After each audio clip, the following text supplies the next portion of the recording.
Wassalatu wassalamu ala sayyidil mursalin wa ala alihi wa ashabihi ajma'in. Dan terhormat Al-Ustaz Al-Sayyid Salim, dan terhormat para hadirin jemaah Al-Qur'an dari Allah Subhanahu wa taala. Mari senantiasa kita memanjatkan puji syukur kepada Allah Subhanahu wa taala atas limpahan rahmat, taufik, hidayah dan inayahnya, sehingga kita masih diberikan nikmat Islam, iman dan sehat, sehingga pada malam hari ini kita masih diberikan dapat berkumpul untuk mengikuti kajian di Masjid Al-Barokah pada malam hari ini.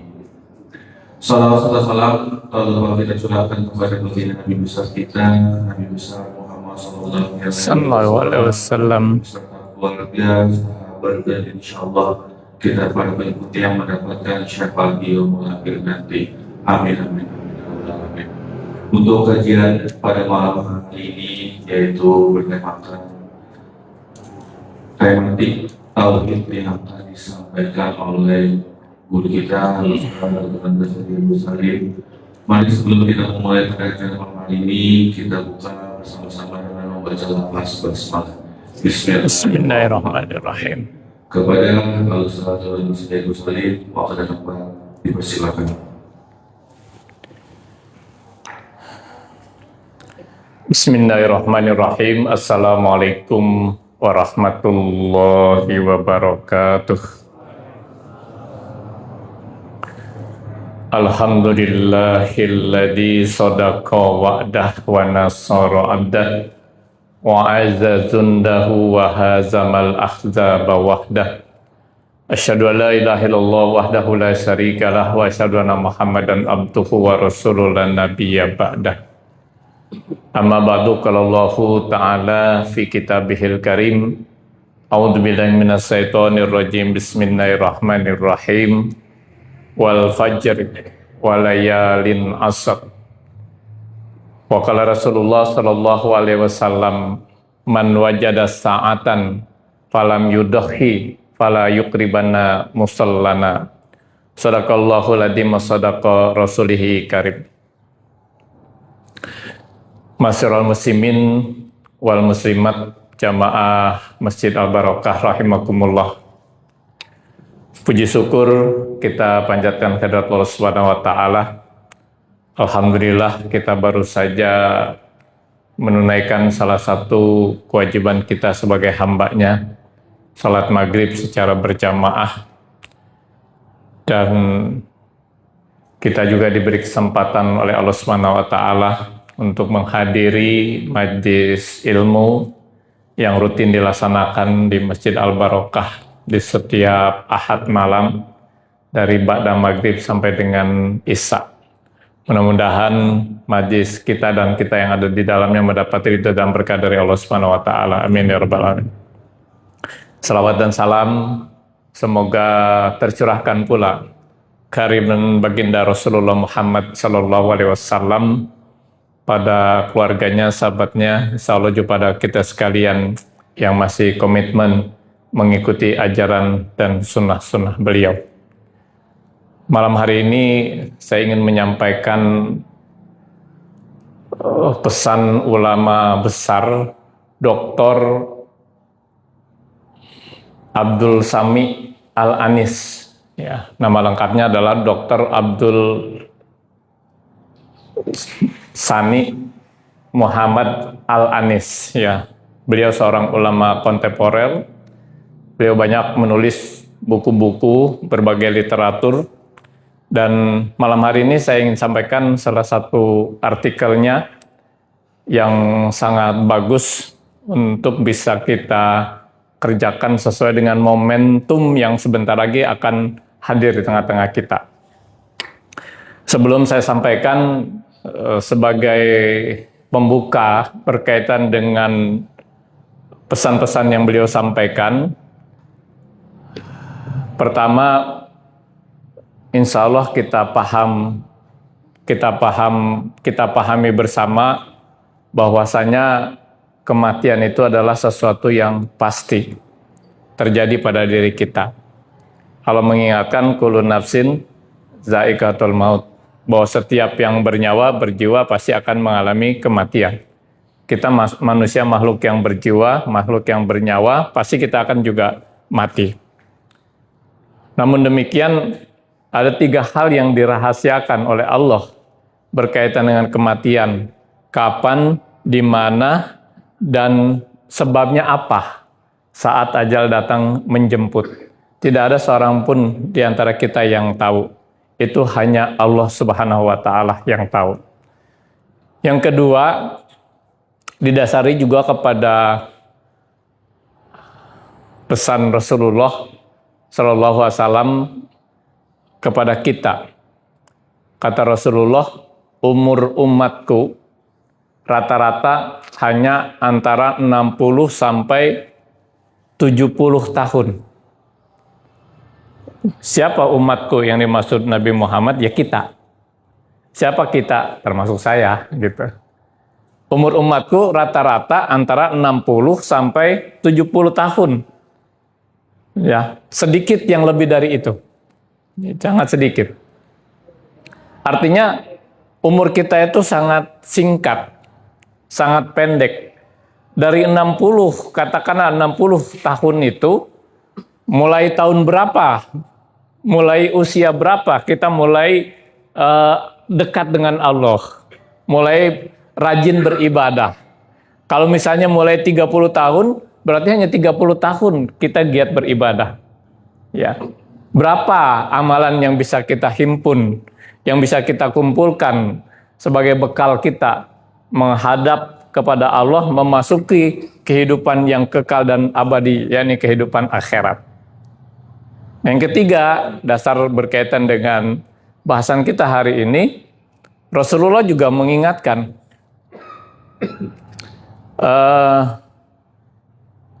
tentang orang mukmin yang cerdas. Ketika Rasulullah ditanya, ayul mukminina aqyas ya Rasulullah, siapa orang mukmin yang cerdas? Orang mukmin yang cerdas adalah orang yang senantiasa ingat kepada kematian dan senantiasa membekali diri untuk memasuki kehidupan yang kekal dan abadi, yakni kehidupan akhirat kelak. Ya, jadi oleh karena itu salah satu ungkapan ulama Dr. Abdul Sani Al-Anis ini adalah berkaitan dengan kecerdasan kita memahami momentum, ya, untuk kita beribadah kepada Allah Subhanahu wa Ta'ala. Ya. Jadi karena umur yang Allah berikan kepada kita sangat pendek, ya, karenanya kita harus bisa memahami amalan-amalan apa yang bisa kita himpun sebanyak-banyaknya dengan keterbatasan umur yang Allah Subhanahu wa Ta'ala berikan kepada kita. Itulah al-aqyas, orang mukmin yang cerdas. Bapak Ibu hadirin dan hadirat rahimakumullah, dalam Islam, ya, itu ada momen-momen tertentu, waktu-waktu tertentu yang kalau kita beribadah pada waktu itu, nilai dan ganjalan serta pahalanya berbeda dengan waktu-waktu yang lain. Ada yang sifatnya harian, ada yang sifatnya mingguan, ada yang sifatnya bulanan, ada juga yang sifatnya tahunan. Yang harian misalnya, kita melaksanakan sholat 2 rakaat di 1/3 malam, ganjaran dan pahalanya jauh berbeda dengan kita melaksanakan sholat 2 rakaat sesudah zuhur. Jauh sekali. Ya. Itulah yang kita maksud dengan momen-momen, waktu-waktu tertentu. Makanya orang mukmin yang cerdas adalah orang yang senantiasa mempersiapkan amal sebanyak-banyaknya. Karena keterbatasan umur kita, amal mana yang harus kita prioritaskan?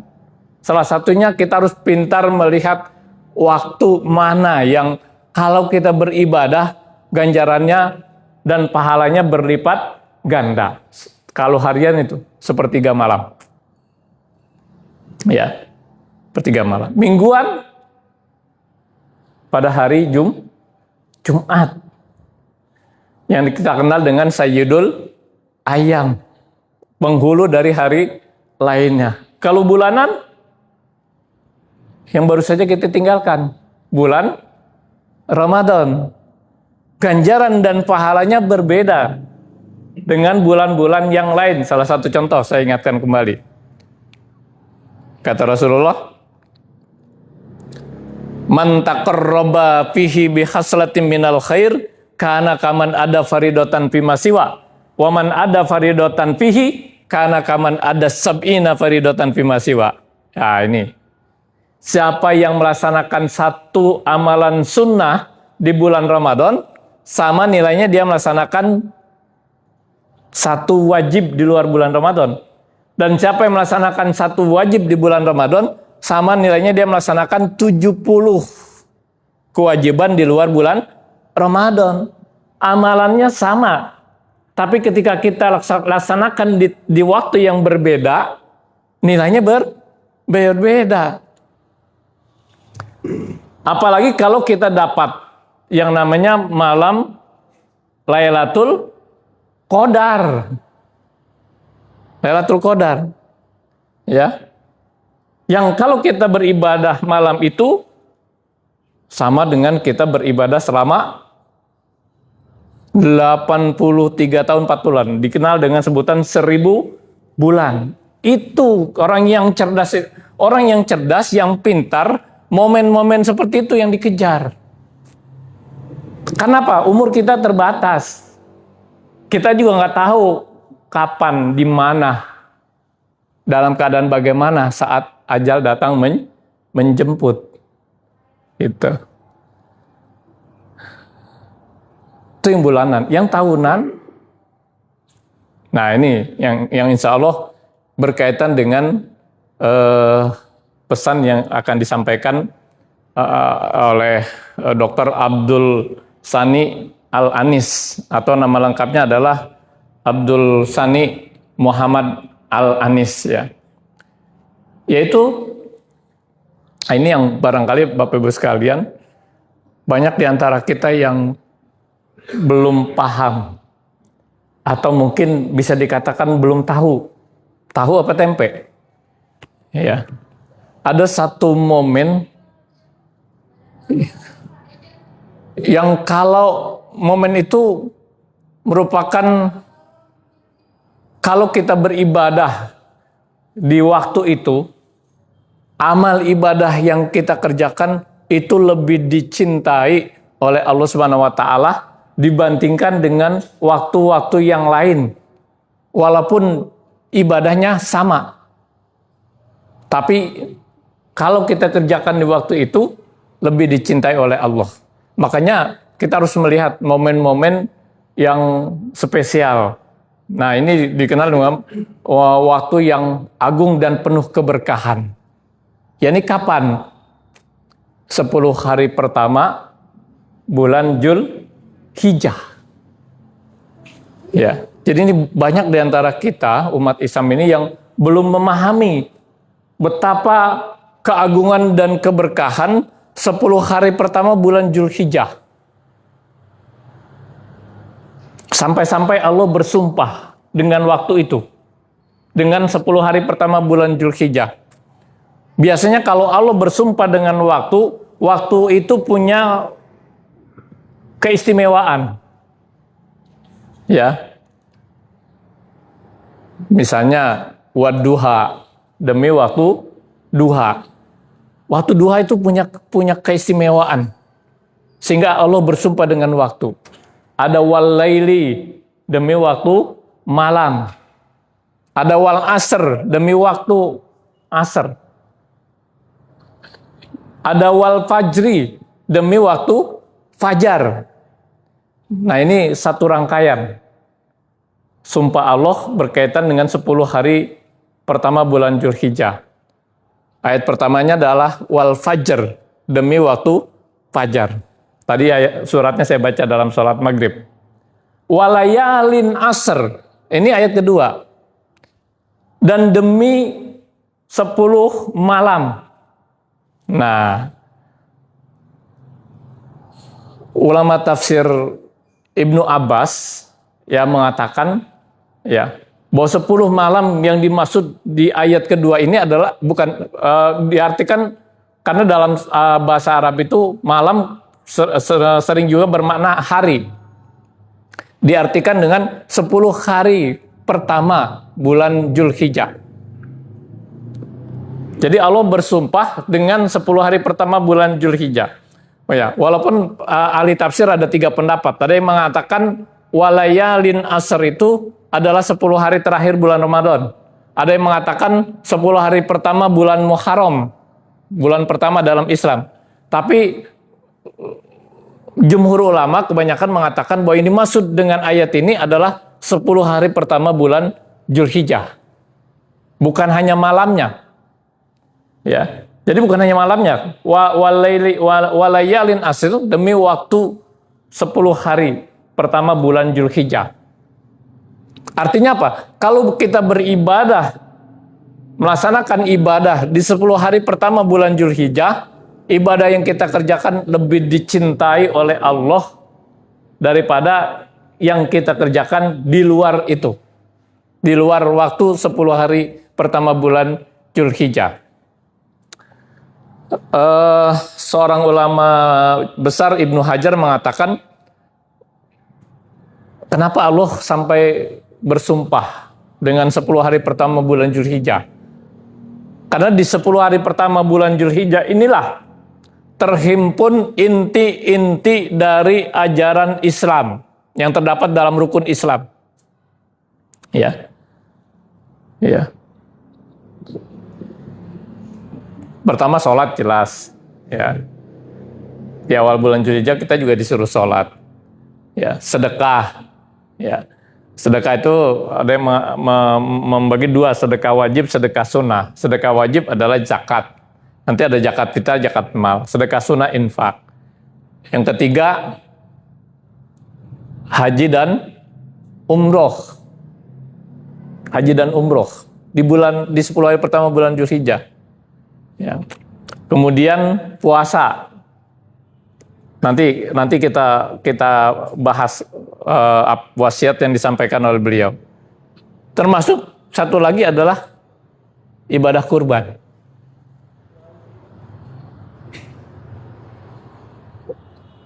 Ibadah haji, umroh dan kurban itu tidak ada. Ibadah haji dan kurban tidak ada di luar itu.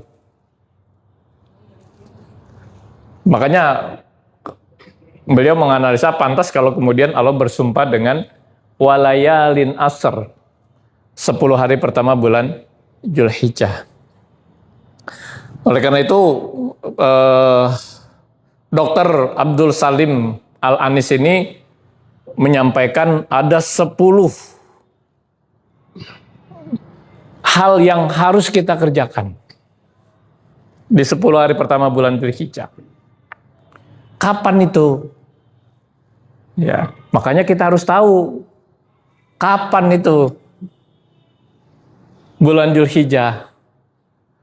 Kalau Muhammadiyah sudah lama menyampaikan maklumatnya.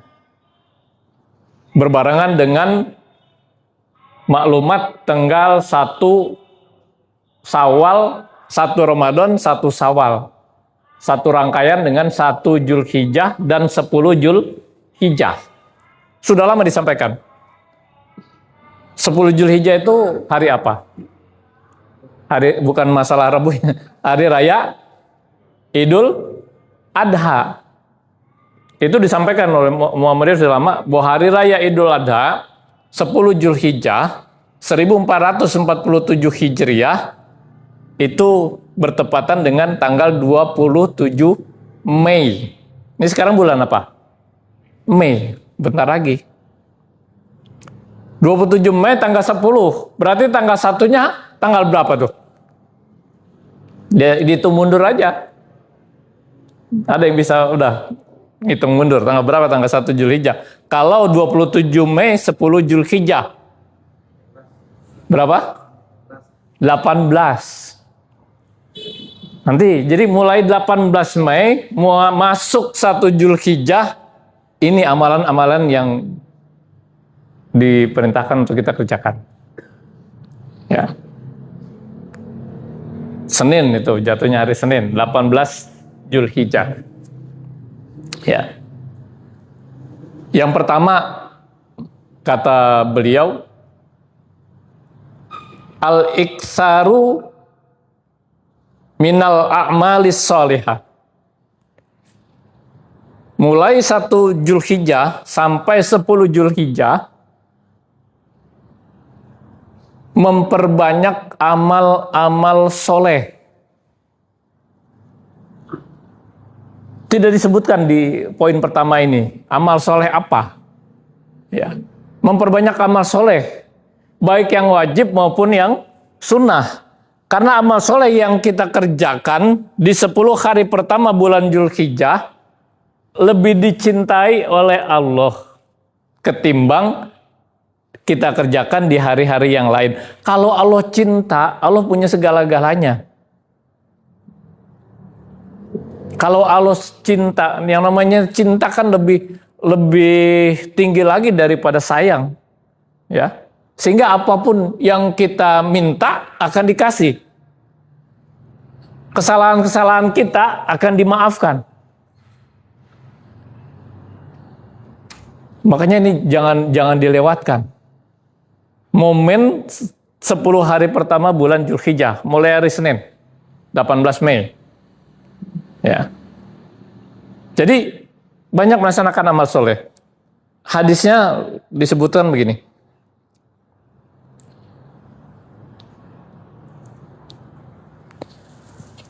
Ma min ayyamin al-amalus salihah fihinna ahabbu ilallah min hadhil ayyamil asr, gitu.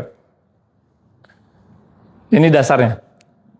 Ma min ayyamin al-amalus salihah fihinna ahabbu ilallah min hadhil ayyamil asr. Ya. Tidak ada hari-hari yang amal soleh di dalamnya lebih dicintai oleh Allah daripada hari-hari ini. Min hadhil ayyamil asr, daripada hari-hari ini. Maksudnya 10 hari pertama bulan Zulhijjah. Tidak disebutkan amal solehnya. Ya. Makanya perbanyak amal soleh, baik yang wajib maupun sunnah. Ada kelanjutan hadis ini. Qalu ya Rasulullah. Para sahabat bertanya, ya Rasulullah, wahai Rasulullah, wala jihadun fi sabilillah. Apakah termasuk jihad di jalan Allah? Kan di awal tidak ada amalan-amalan hari-hari ini yang amal soleh lebih dicintai oleh Allah dan Rasulnya. Wala jihadun fisabilillah. Para sahabat bertanya, apakah termasuk jihad fisabilillah ya Rasulullah? Padahal kita tahu jihad fisabilillah itu amalan yang luar biasa. Tapi Rasulullah mengatakan qalu wala jihadun fisabilillah, termasuk jihad fisabilillah. Lebih dicintai Allah ketika kita mengamalkan amalan-amalan di 10 hari pertama bulan Zulhijjah. Wala jihadun fisabilillah. Ada kelanjutannya tapinya. Wala jihadun fisabilillah illa rajulun kharaja bin nafsihi wa malihi. Kecuali orang yang berjihad di jalan Allah dengan harta dan jiwanya dan dia tidak kembali, tidak selamat. Dengan kata lain mati. Hanya itu yang bisa mengalahkan. Amal soleh yang kita kerjakan di 10 hari pertama hanya jihad fisabilillah, kemudian kita tidak kembali. Dengan kata lain mati sahid. Kan luar biasa itu. Makanya kembali ke ungkapan orang mukmin yang cerdas, orang yang senantiasa mengingat mati dan membekali diri sebanyak-banyaknya bekal.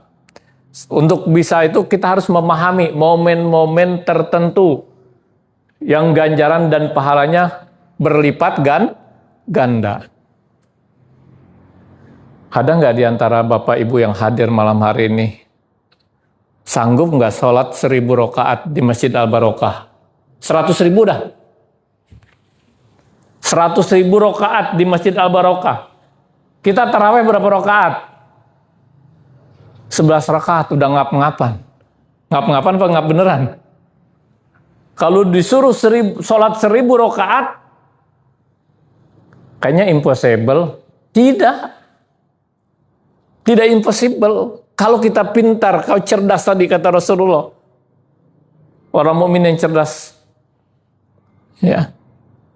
Di mana? Sholatnya jangan di Masjid Al-Barokah. Karena kalau kita sholat berjamaah di Masjid Al-Barokah hanya 27 derajat. Supaya sholatnya nilainya banyak di mana? Di Masjidil Haram, Pak Jamil. Di Mekah. Ya. Wah, jangankan 100.000, 1000 rakaat aja. Waduh, kayaknya berat tak. 1000 rakaat. Mungkin dari habis isya sampai subuh belum selesai itu. Ya, di mana sholatnya? Di Masjid Nabawi di Madinah. Karena ganjaran sholat di Masjid Nabawi dalam sebuah hadis dikatakan nilainya 1000 lebih besar. Kalau di Masjidil Haram 100.000. Sama tadi, yang harian. Kita sholat 2 rakaat di sepertiga malam, dengan sholat 2 rakaat ba'da zuhur, beda. Makanya sholatlah di sepertiga malam, karena umur kita singkat. Supaya kita mempunyai bekal yang banyak. Ya. Tuh. Jadi, ma min ayyamin al-amalus salihah ahabbu ilallah min hajil ayyamil asr. Tidak ada hari-hari di mana amal soleh lebih dicintai oleh Allah kalau kita kerjakan di hari ini. Maksudnya di 10 hari pertama bulan Dzulhijjah. Secara umum perbanyaklah amal soleh, baik yang wajib maupun yang sunnah. Sholat wajib misalnya, ya. Kalau biasa di rumah, di 10 hari pertama bulan Dzulhijjah, ke sholat di Masjid Al-Barokah. Gitu kan. Dan ditambah dengan sholat sunnah rawatib. Ya. Baik sholat sunnah qobliyah maupun sholat sunnah ba'diyah. Nah, di poin yang kedua, lebih spesifik lagi disebutkan oleh Dr. Abdul Sani Al-Anis. Kata beliau yang kedua itu adalah al-muhafazatu ala sholatil fajri fil jamaah. Ya. Konsisten itu apa ya? Istiqomah kalau bahasa agama. Istiqomah, terus menerus, rutin. Lah, gampangan rutin dah.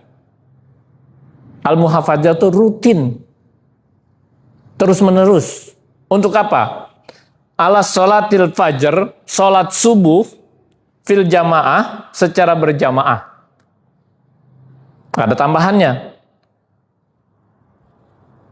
Wa zikri ba'daha hatta tatlu asam wa salatud duha.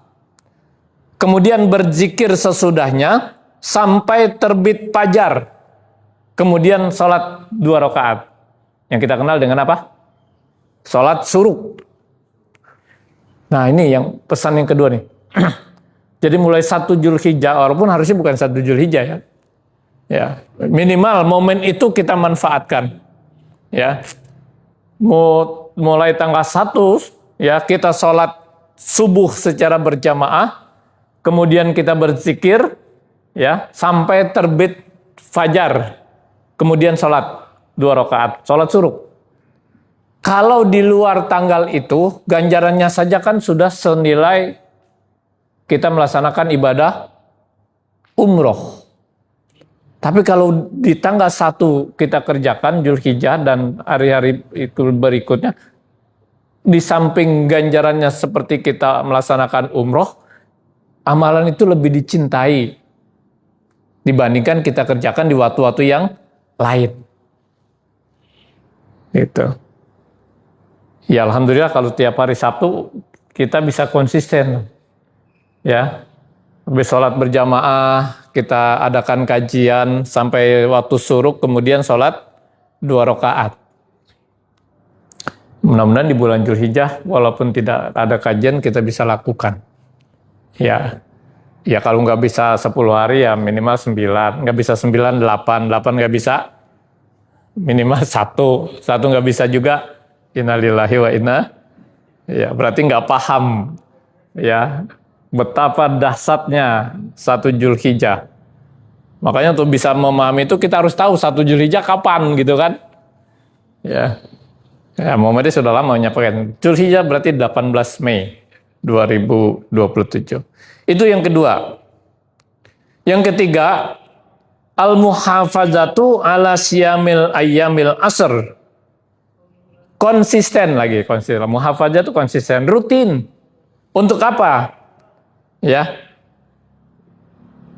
asyamu ayyamul asr, puasa di 10 hari pertama bulan Dzulhijjah kecuali tanggal 10, berarti cuma 9. Ya, puasa rutin di 10 hari pertama bulan Dzulhijjah kecuali tanggal 10. Kenapa tanggal 10? Enggak, karena tanggal 10 hari raya Idul Adha. Hari raya Idul Adha itu salah satu hari diharamkan kita untuk berpuasa. Jadi puasanya dari tanggal 1 sampai tanggal 9. Ya. Minimal mah puasa Senin Kemis di 10 hari pertama kita kerjakan tuh. Kan tadi tanggal 1 hari apa? Hari Senin. Berarti hari Kamisnya tanggal berapa tuh?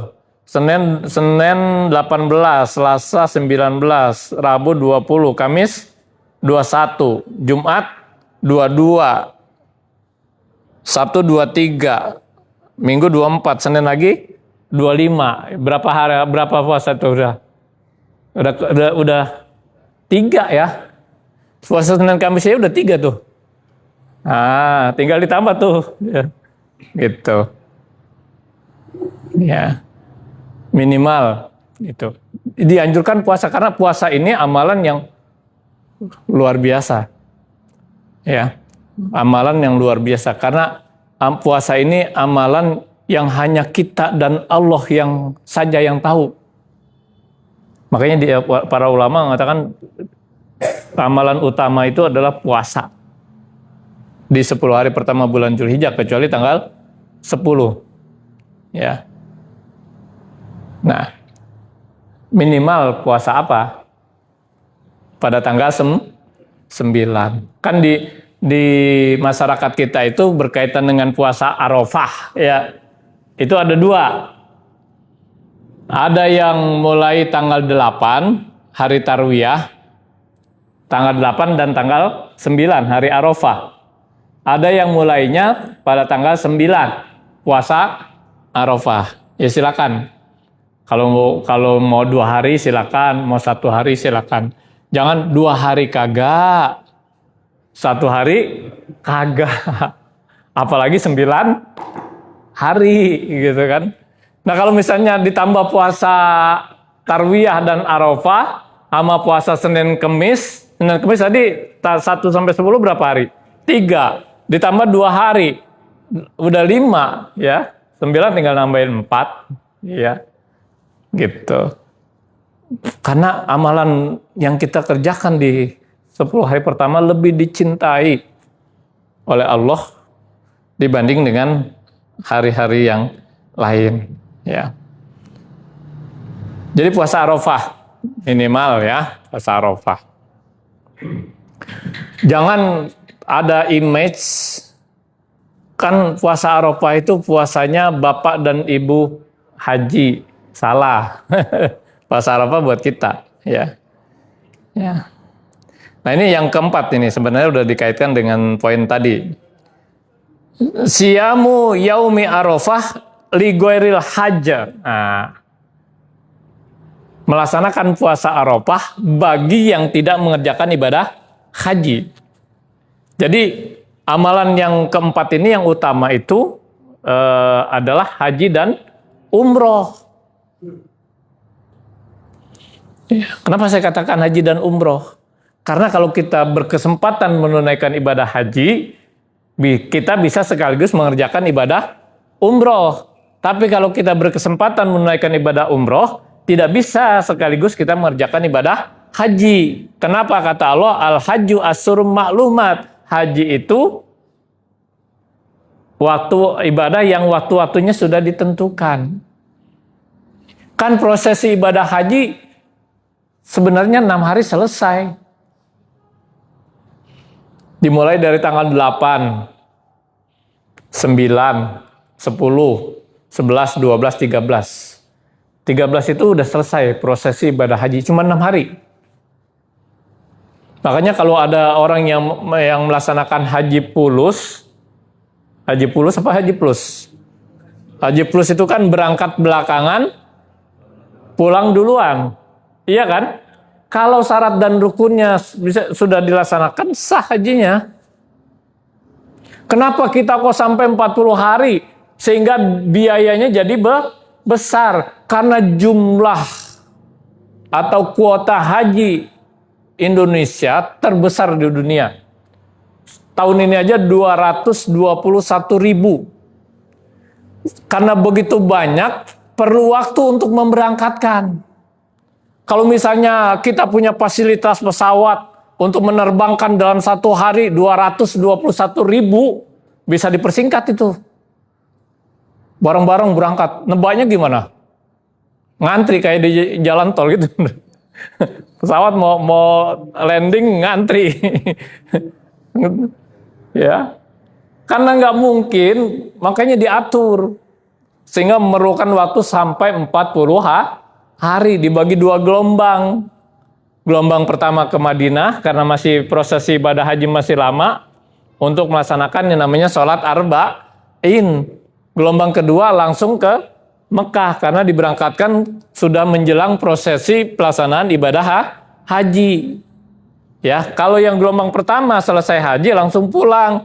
Kalau gelombang kedua selesai haji diberangkatkan ke Madinah untuk melaksanakan sholat arba'in. 40 waktu kita diberi waktu oleh pemerintah. Walaupun prosesi ibadah haji itu tidak ada kaitannya sama sekali dengan Madinah. Kita nggak ke Madinah pun, kalau syarat dan rukunnya kita kerjakan, ibadah haji kita sah. Hanya karena limit waktu yang lama, kita diberi kesempatan lah dengan label sholat arba'in. 40 waktu di Madinah, makanya dikasih waktu 8 hari antara 8-9 itu. Nah, jadi ini hanya bagi orang yang mengerjakan ibadah haji. Yang nggak mengerjakan ibadah haji tadi, poin ketiga, melaksanakan puasa Arafah. Saudara-saudara kita yang sedang wukuf, tanggal berapa wukufnya? Tanggal 9, mereka tidak mengerjakan puasa. Bapak-bapak yang sudah haji, udah berangkat haji, ketika wukuf puasa nggak? Nggak puasa kita. Yang puasa yang tidak menunaikan ibadah haji. Dan ibadah yang utama di 10 hari pertama ini, ya haji. Ya. Makanya harus kita agendakan. Sering saya sampaikan dalam beberapa kesempatan, mindset kita tentang haji harus dirubah. Selama ini kalau kita ditanya, ingin nggak sih pergi haji? Jawabannya apa? Ingin nggak pergi haji? Nggak usah dijawab. Kenapa? Pertanyaannya salah. Kenapa salah? Karena haji bukan keinginan. Kenapa? Haji kewajiban. Walillahi ala nas hijjul baiti man istata'a ilaihi sabila. Mengerjakan ibadah haji adalah kewajiban manusia kepada Allah.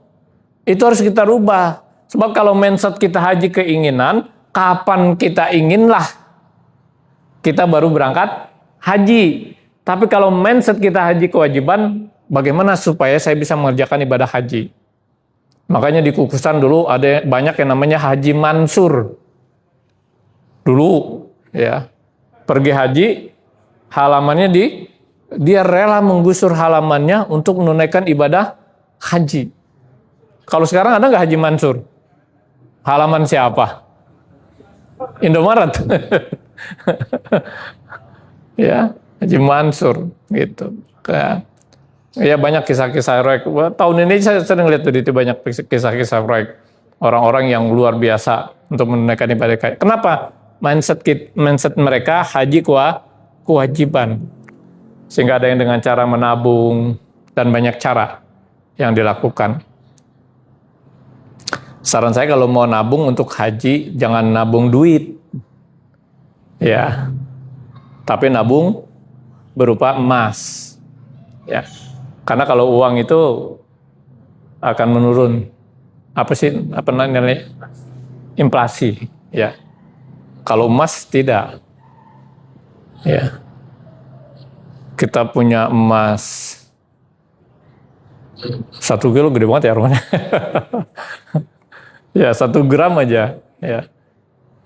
Saya waktu itu beli 1 gram itu masih 900.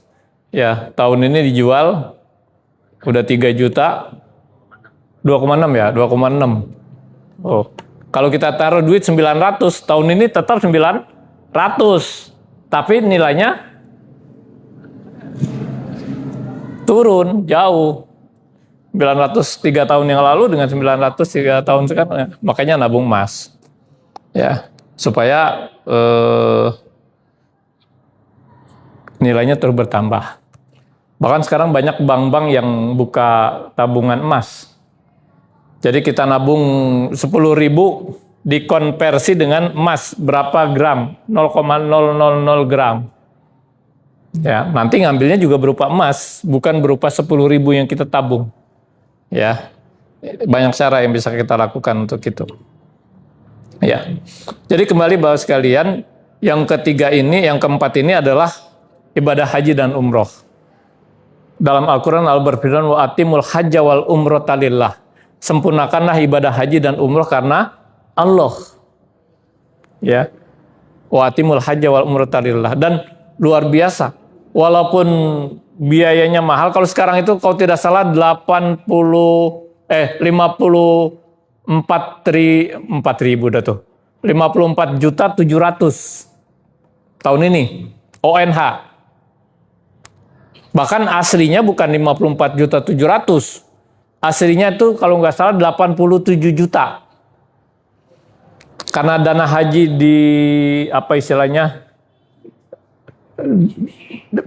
dimanfaatkan, nah, akhirnya uang manfaat itu disubsidi kepada jamaah.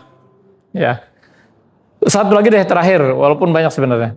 Yang tidak kalah pentingnya, di 10 hari pertama bulan Dzulhijjah adalah Al-Adhiyah. Al-Adhiyah itu menyembelih hewan kurban atau berkurban. Ya. Nah ini harusnya kita, kalau ibadah haji Bapak Ibu sekalian, wajibnya itu sekali seumur hidup, haji. Tapi kalau ibadah kurban tidak. Tahun kemarin kita sudah berkurban, tahun ini pas waktunya kurban kita punya ada kemampuan untuk berkorban, kita tetap diperintahkan untuk berkorban lagi. Tahun berikutnya ada kemampuan berkorban lagi. Terus. Bahkan harusnya kalau kita orang yang pintar, ya, kata Rasulullah tadi, momentum korban ini jangan kita lewatkan. Tiada hari, tiada tahun tanpa kita berkorban. Ya. Tinggal iltijam. Kalau kita beriltijam bisa. Makanya masjid memfasilitasi tabungan kurban. Tahun kemarin 4 juta ya. Tahun sekarang masih 4 juta, Pak. Nggak turun, nggak. Tahun kemarin 4 juta, sekarang 3 juta. 4 juta. Bahkan di masjid yang lain ada 4.750.000, ada yang 5 juta. Kita yang sedang-sedang saja, gitu ya. Nah, fasilitasi. Kalau 1 minggu kita nabung 100, makanya setiap taklim, ya, Pak Tohari siap mencatat. Bukan hanya mencatat, ya silakan uangnya. 100.000, kalau 4 minggu udah berapa? 400.000 sebulan. Nggak usah kali 12 bulan, kali 10 bulan. Ya, sudah ketutup baru 10 bulan. Atau mungkin kalau berat 75 aja. 75 kalau sebulan berarti 300. 300 kali 10 bulan 3 juta, ya tinggal nambahin dikit. Ya, bahkan kalau 1 tahun 3.600.000, kalau 4 juta tinggal 400. Kalau kita ujuk-ujuk bahasa Inggris. Ya, antar aja lah pada waktunya korban, baru korban siapin uangnya. Ya, namanya uang di tangan, uang di kantong. Ya, ada aja, pakai dulu buat ini, buat waktunya korban udah kepake, nggak ada gitu kan. Tapi kalau kita tabungin, nah itu iltijam. Pernah juga kalau nggak salah saya analogikan dengan rokok. Kalau yang masih merokok, 1 bungkus katanya 20.000. Bahkan ada yang lebih. Kalau 20.000, kalau 30 hari, udah 600.000 tuh. Ya uang rokok aja tuh dihilangkan, jadiin uang untuk kembali kepada tekad kita, keinginan kita. Kalau kita beriltijam, insya Allah bisa. Ya, alhamdulillah informasinya dari panitia kita sudah terhimpun dari tabungan, Pak. Alhamdulillah tabungan itu 2 ekor sapi. Dari perorangan ada 1 ekor sapi sampai saat ini. Saya sih berharap tabungan itu nanti habis Idul Adha ya kita buka lagi. Kalau bisa awal-awal dulu sampai 35 orang yang nabung.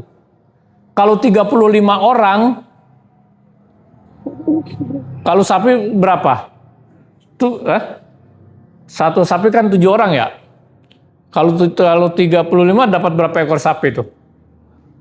5. Dari tabungan doang tuh udah 5 orang, udah 5 ekor sapi. Ya, belum yang nanti perorangan, belum yang nanti rariungan di luar itu.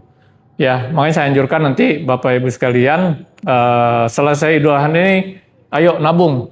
Ya, di taklim ini kita buka. Ya, kalau ada yang nggak datang bisa ditransfer ke pemegang buku. Ya, dalam hal ini Pak Tohari. Ya, kami sampaikan juga bahwa Ketua Idul Adha tahun ini Bapak Tohari. Ya, bendaharanya Bapak Majid, sekretarisnya Pak Arif. Ya, silakan Bapak yang ingin ikut berkorban komunikasikan dengan mereka atau juga dengan saya. Ya, silakan. Masih ada waktu. Ya, sekarang baru tanggal berapa Dzulqa'dah? Ya, pertengahan lah. Ya, ya, kita nanti tanggal 10 Zulhijjah. Ya. Nah, ungkapan Dr. Abdul Sami Al-Anis ini masih banyak ya yang harusnya kita betul-betul maksimalkan waktu di 10 hari pertama bulan Zulhijjah. Ya, setidaknya tadi ya, mudah-mudahan pada waktunya nanti bisa kita laksanakan. Mungkin ini yang bisa saya sampaikan pada kesempatan malam hari ini. Mudah-mudahan Allah Subhanahu wa taala senantiasa memudahkan segala urusan kita, memberkahi segala rezeki kita, jadikan anak-anak kita anak-anak yang soleh dan solehah, yang taat beragama, berbakti kepada kedua orang tua, berguna bagi masyarakat, bangsa, serta agama. Bila ada yang sakit, yang akan penyakitnya oleh Allah Subhanahu wa taala, yang punya keinginan, punya impian, punya harapan, punya cita-cita, juga diijabah oleh Allah Subhanahu wa taala.